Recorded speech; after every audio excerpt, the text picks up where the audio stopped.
We are going to finish the fourth parak, Simchat Yom Ha'atzmaut. We started talking about the nature of Simcha and what it is that we're rejoicing for on Yom Ha'atzmaut. Then we saw that the Chassam Sofer says that in two tshuvos that Purim is midiraisa because it's learned from a Kal V'chomer, and therefore any similar holiday is also midiraisa, and that therefore Yom Ha'atzmaut is a holiday from the Torah. We discussed the four people that have to rejoice, give thanks, say Birkas HaGomel, those that go over an ocean voyage, a voyage across the desert, someone that was sick and cured, and someone that was in jail. And we discussed from the Maharal how these things are also the four states that the Jewish people will find themselves in before redemption and how it fit our modern times. We talked about miracles of salvation that the state gave, and then we started talking about specific miracles of Tashach, 1948, the War of Independence, the many into the hands of the few, and the strength it took to actually declare a state when there were so many questions standing over the question marks over whether the state could in fact exist at that time. The next section is Hatzalat Klal Yisrael, the salvation of the entirety of the Jewish people. It is not only the Jewish settlement in Eretz Yisrael that was saved through the state of Israel, but it was all of Klal Yisrael that was saved. First, from the halachic side of things, Jews that live in Eretz Yisrael are considered Klal Yisrael. We can see this from the text of the Rambam in Sefer Mitzvos, Mitzvos Aseh and Gimel. Ilu hinachnu derech mashal, if we would take, for example, Shebnei Eretz Yisrael ya'adru me'Eretz Yisrael, that if there would be no Jews in Eretz Yisrael, Chalila el masot zot, God forbid to do such a thing. Ki hu ivtiach shelo yimchei otot ha'uma mikol v'kol, because he is guaranteed that he would not wipe out the nation entirely. The Chassam Sofer, source 4, makes a note on this, that Nira Midvarav, it appears from his words, Ki ilu chas v'shalom lo yisher shum Yisrael be'Eretz Yisrael, that if no Jew would remain in Eretz Yisrael, afilu yu yoshvim Yisrael b'chutz la'aretz, even though there would be Yisraelim Jews living outside of Eretz Yisrael, mikre kilyon uma, it is called the annihilation of the nation, chas v'shalom, God forbid. If there are not Jews living in Eretz Yisrael, it is considered as if, the Chassam Sofer is teaching us, that the Jewish people is non-existent. And HaKadosh Baruch Hu has guaranteed us that that will not occur. And therefore it is impossible that there should be a situation that there should be no Jews in Eretz Yisrael. But if you look at it from this halachic perspective, that the salvation of the Jews in Eretz Yisrael is therefore considered the salvation of Klal Yisrael, of the entirety of the Jewish people. Because if it would come to a situation where there would not be Jews in Eretz Yisrael, then what would be the fate of those Udim Mutzalim, they have saved embers from the European Holocaust? That what would they have to look forward? If the Arabs had succeeded in their conspiracy to slaughter all the Jews in Eretz Yisrael? And also, what would have been the fate of Jews in Arab lands? It would certainly have been much more bitter than it was. what would have occurred to the Jews of Ethiopia and Russia if the spark of Judaism in Russia has been blown upon, turned into a fire as a result of the establishment of the State of Israel. And we see this even more so after the Six-Day War, when the first refuseniks began to appear and show their loyalty to the state, or their desire to come to Eretz Yisrael. In truth, it is not only the Jews that lived in lands of great anti-Semitism in Europe, but it is also the Jews of the free world. Drukman writes that he heard from the Gaon Rav Yosef Dov Soloveitchik Zatzal that when the Holocaust was occurring in Europe, missionaries were going around the United States, Christian missionaries, and calling to the Jews to convert to Christianity as their last hope for salvation, because if not, their end would be the same as that of the Jews of Europe, absolute annihilation in a similar Holocaust. And this was an argument used by Christian theologians as a way of convincing that the end of the Jewish people was coming near, and that therefore people who did not believe in that particular gentleman would cease to exist. The danger of this conversion to Christianity was hovering over the Jews of America until the State of Israel was established, and it blew away the fears of that were being spread by these missionaries among the Jews of the free world. Rav Drukman writes that I also heard from Chaim David Halevi Zatzal, who was the Rav of Tel Aviv, that during the first years of the state, when Rav Halevi was serving as the secretary, the aide, the shamash to the Rishon LeZion Rav Uziel, that during Aseret Yimei Tshuva, he was in South America, and on Yom Kippur, he was in the Great Synagogue. I believe it was in Brazil, São Paulo, and it was completely full, crammed. And when the prayers were over, and Rav Halevi was being escorted out of the shul, he saw that there were cars filling up with those that had come to pray and driving away. And he was shocked by this, and he asked his escorts to explain this to them. And they said that these Yehudim, these Jews, were far from Judaism for several generations. Even their grandfathers had already assimilated. If so, asked Rav Halevi, why are they coming now to shul? They've been assimilated for generations. What do they know about the synagogue now? And his escorts responded to him, the establishment of the State of Israel brought these Jews to return to identify again with the Jewish people. Mishoah l'Tekuma, from a Holocaust to the reestablishment of the Jewish people, of the State of Israel.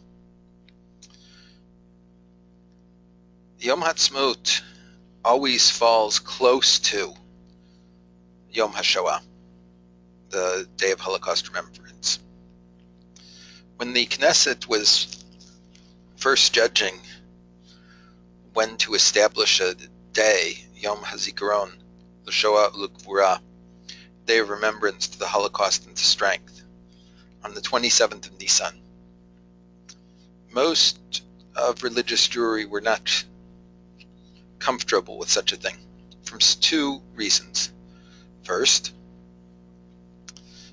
the 10th of Tevet had already been established as the Yom Kaddish Klali, the day that we say Kaddish for all those people that had no one to say Kaddish for them. That was already established as the day to remember the Holocaust by the chief rabbinate of Israel.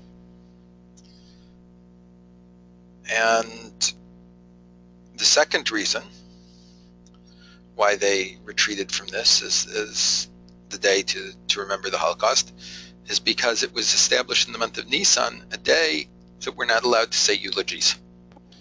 And if we're not allowed to say eulogies, how can we talk about those that have been lost to our nation?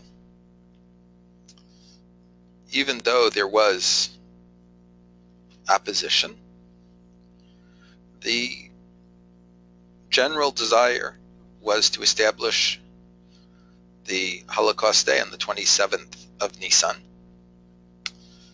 so that it would be remembered the Ghetto Warsaw Uprising. And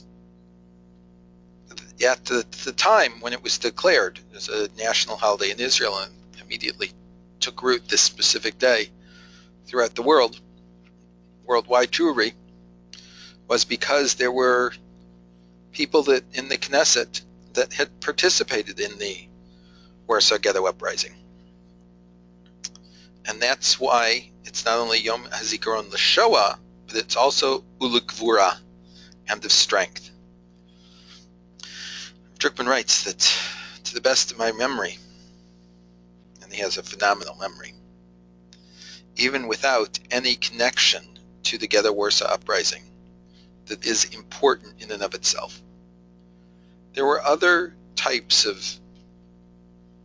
strength in our fortitude that occurred throughout the Holocaust. Even though it would at first glance that the Jews went like lambs to the slaughter, nonetheless, there are many examples of great spiritual strength that are much too numerous to attempt to recount them all.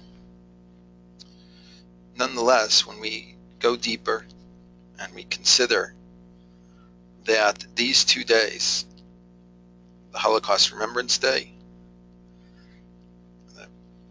2 days for Holocaust Remembrance, the 10th of Tevet and the 27th of Nisan, we see divine providence in this, that we remember the Holocaust in 2 entirely different ways. One way is connected to the 10th of Tevet, absolute destruction, which the 10th of Tevet is a symbol of destruction. The day that Jerusalem was sieged during the first temple, that this led to the end of Jewish independence for really 2,500 years. During the Second Temple, there was no true political independence. We were always subservient to someone one way or another. And the Holocaust, which is the most awesome point that came as a result of that destruction. So these 2 things it's appropriate to remember on that day. But there is also a unique value to remember the Holocaust close to Yom Ha'atzmaut. This closeness, that we go from Yom HaShoah as a hallway, as an entryway to Yom Ha'atzmaut. So that when we enter to Yom Ha'atzmaut to celebrate it, to have a festival with it as we need to, first we have to remember what the nature of the Holocaust was. We had to go through this process. When we confront the Holocaust as a way to resurrection,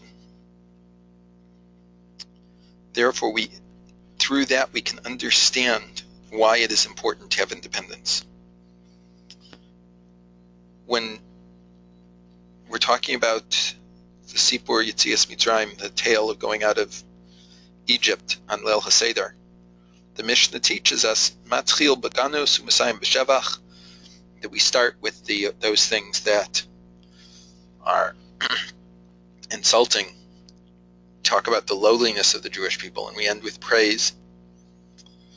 We first have to say that we were slaves, and only after that can we say that we were redeemed by HaKadosh Baruch Hu and became free people. Why do we have to start with our lowliness? What's insulting to us? What's not complimentary to us? Why do we have to remember on the night where we celebrate our freedom that we were also slaves? The Maharal, in his introduction to Netzach Yisrael, source 5, addresses this. Ksher davar hatov noda mehefcho yedia amitit. When we know something good, we truly understand it from understanding the opposite of it. V'ken kol hadavarim nikdim hayedia mehem behem min hahefech. And so too, when we learn about anything, we can have a greater knowledge and understanding of it when we understand the opposite. Kimin marei hashachor yachol ladat marei halavan shu hofcho. When you see black, you can understand what is white, that is its opposite. V'ken kol hafachim min ha'echad niknei hayedia behefech shelo. And so too, any two things that are opposites, you can understand one thing from its opposite. Umuskam hu ki yediat ha'hafachim hu echad. That when you know one thing and its opposite is in fact one thing that you know not two.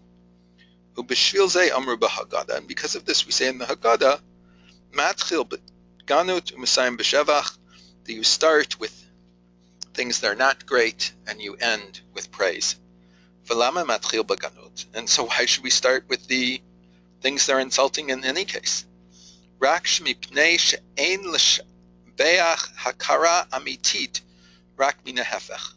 Because you can only understand the high levels that the Jewish people reached when you understand the opposite of where they came from. Following in our meeting, our confrontation with evil, it is only through this that we can understand its opposite, which is good.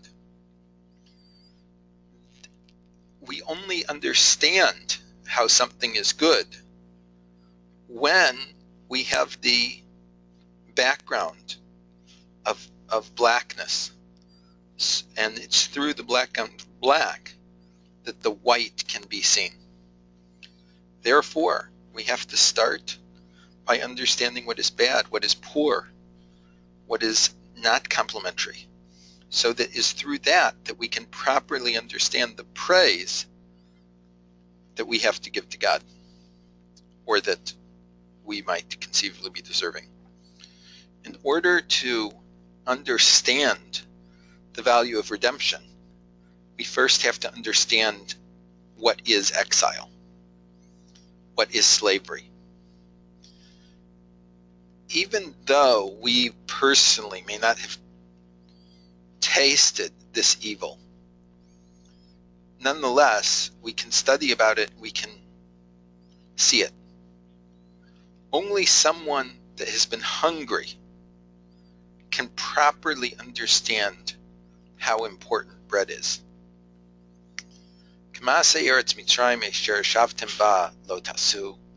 Like the deeds of Egypt, where you lived there, you will not do. It is not happenstance that the nation of Israel was born in Egypt. In order to reveal Kedushas Yisrael, the sanctity of Israel, first we had to meet with Tumas Mitzrayim, with the impurity of Egypt, so that we could, through this, understand the revelation of the godly good that is unique to the Jewish people, and it is their purpose, their destiny to reveal in the world. First, we had to understand evil cruelty in order to open up the possibility for goodness and compassion. We've already mentioned what Chazal say in the pasuk of Micha, Al tismechi oyavta li, ki nafalti kamti, ki eshev b'choshech Hashem orli. My enemies should not rejoice over me. Because I fell, I got up. Because I sat in darkness, God was my light. Ilulei shnafalti lo kamti, ilulei shishavti b'choshech lo haya orli. If it had not been that I had fallen, I would not have gotten up. If I had not sat in darkness, God would not have been my light. Chazal explain that they're coming to teach us that through our falling, we can reach a higher level than we could have otherwise. Only through our understanding of what darkness and evil is can we create a bright light of goodness. This is the importance, the uniqueness of why we have to have a Yom HaShoah, the week before Yom Ha'atzmaut. Because with Yom HaShoah, we can truly experience and feel the potential ultimate sufferings that exile brings us. And then we see how important it is to have our own freedom, what we, in our generation, our parents' generation, were merited to the establishment of the state. Hakarat be'ercha shel Medinat Yisrael, that we have to understand the value of the state of Israel. And the Sefer Chovos HaLevavos, in the introduction to Shar HaBechina, Rabbeinu Bechai ibn Pekuda talks about a man who has great kindness, and he finds an abandoned child, and he has compassion on him. He gathers this child to his house. He feeds him, he raises him, gives him everything that he needs. And 20 years later, the same man hears about a prisoner that has fallen into his enemy's hands, and he is in great pain, suffering, hunger, starvation. This man who gathered the child, the baby, also has compassion on this prisoner. And he appeases those that are holding him captive and redeems him and brings him into his house. And the same goodness that he gave to the child, he also gives to this adult. He takes care of him, he feeds him, clothes him. Now, the child that grew up in this way has received, in fact, more than the adult. But he doesn't understand it because he never understood he never recognized any other situation that he could have had other than living in this man's house, in this kind man's house that took care of all of his needs. However, the man that was a prisoner and was suffering, the thanks that he will give are much, much greater. This also is we have to understand. Today, in Eretz Yisrael, the vast majority of the population was born there, or shortly before. Certainly, there aren't that many people that remember before there was a state. The same thing is true for Jews chutz la'aretz. Most of us don't remember a time when there was not a state of Israel. So we find it difficult to understand what Kadosh Baruch Hu has given us, what has been born to us. We are like the child that has always had this care, loving care. even though it wasn't given by our parents. We know nothing else. And again, this is why we have to remember the Holocaust. It's only if we remember the Holocaust that we also did not go through, did not feel. Very, very few of us left. Only then can we enter into Yom Ha'atzmaut. We had to pass through something else. Those people that did know that hell, they know how to value the state of Israel as a Gan Eden on earth.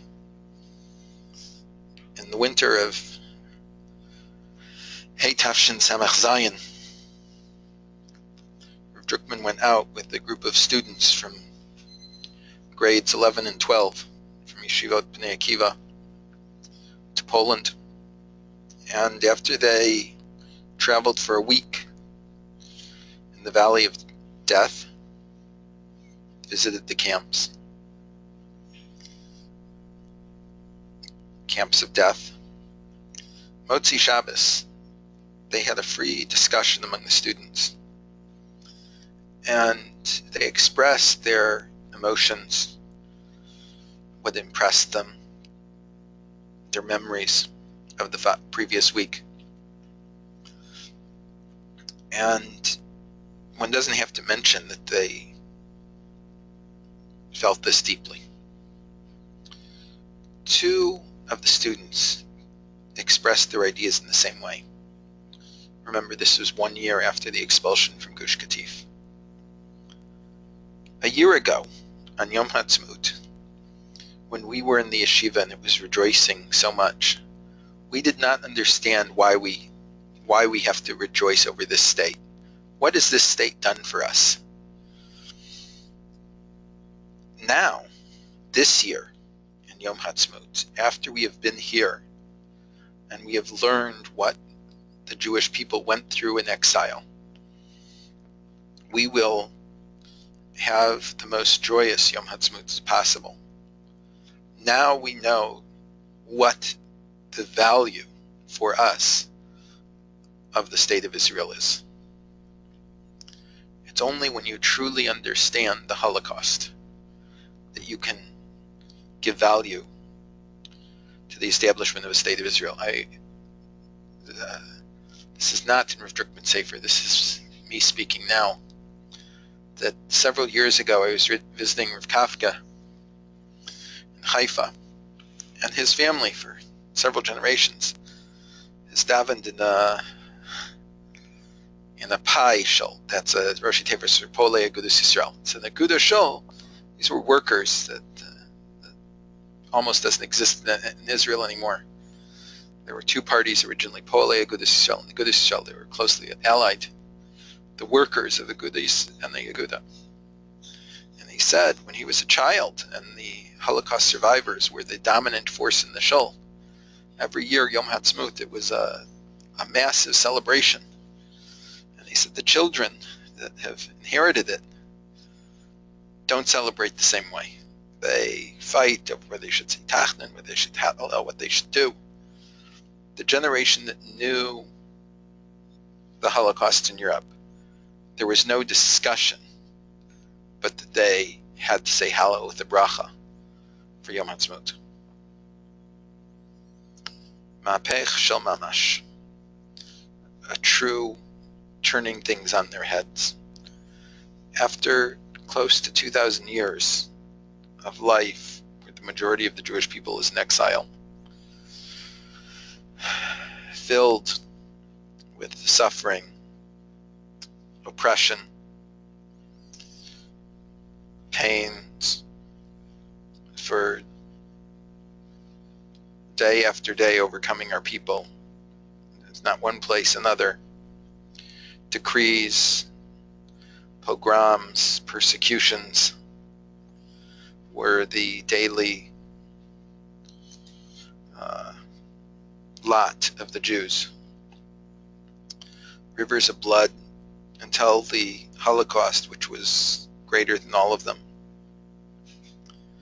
And then within a very short period of time, 3 years, the establishment of an independent state of Israel. It was a wonder. No one would have believed it. Shru LaHashem Shir Chadash, Ki Niflaos Asa. Sing to God a new song because He has done wonders. When the nations of the world did everything they could to damage us, to destroy us, to kill us, that our rabbis say in the Midrash Tanchuma, Parshas Toldos, Kivsa Achas Ben Shivim Zevim, one lamb among 70 wolves. These wolves that attempted to eat this one lamb, and nonetheless it remained alive. Isn't this a wonder? And after all of this, after the persecution of the 70 wolves, we were resurrected anew. We returned to our land. We established the state of Israel. This is the greatest of wonders.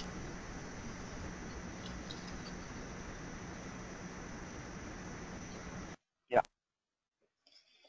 Not only this, but when we think about these two pictures, one against another, that if you go from Tafshin Beit to Tafshin Chet, 1942 to 1948, where it was the 1942 for the Battle of El Alamein, Churchill wrote, before the Battle of El Alamein, you could say that we did not have a victory, and after that you could say we did not have a defeat.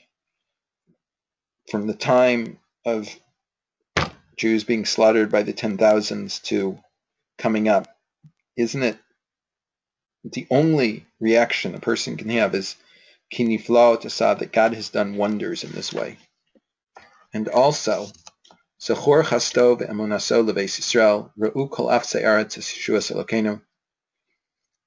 We remember the chesed and the faithfulness of the house of Israel, and all the nations of the world saw the salvation of God. First we see millions taken to the death chambers, like literally, like sheep to the slaughter. And the second one, immediately, just a few years later, Hem am klavi yakum ukarai yitna, say, they are a nation like a lioness.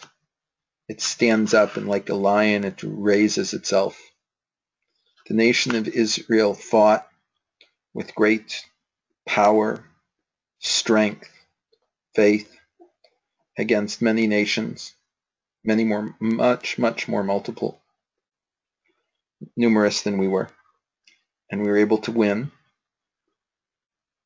And this little David fights against this mighty Goliath. He defeats him in the war, and in fact in all of the wars of Israel. If someone would, 1,000 years from now, do archaeological digs and see these two pictures, one next to each other, the theorists would say that there have to be hundreds or maybe thousands of years separating between them, that they're pursued, trampled, millions of them to dust, and immediately, well, and another picture of great heroes being victorious on the battlefield of all of the wars of Israel. This reversal in such a short time is impossible to see and to understand except as a miracle that should lead us to say, Shiru LaHashem Shir Chadash Ki Niflaot Asa, Zachar Chasto ve'emunaso lebeis Yisrael, Ra'u kol afsei aretz es Yeshuas Elokeinu. We have to sing a new song to God because of the wonders that He has done. We remember His chesed and His truth to the house of Israel. And all of those that are gathered in the world, the nations of the world, will see the salvation of God. All of these things bring us to the great holy obligation to recognize the influence that God has had on the last few generations, the establishment of the state of Israel, the growth, the power, to becoming of the first order. We cannot deny the goodness that has done to us. Therefore, we have to give thanks to God. To give thanks in these words, Hodu LaHashem ki tov, ki le'olam chasto. We give thanks to God because he is good, and his mercy endureth forever.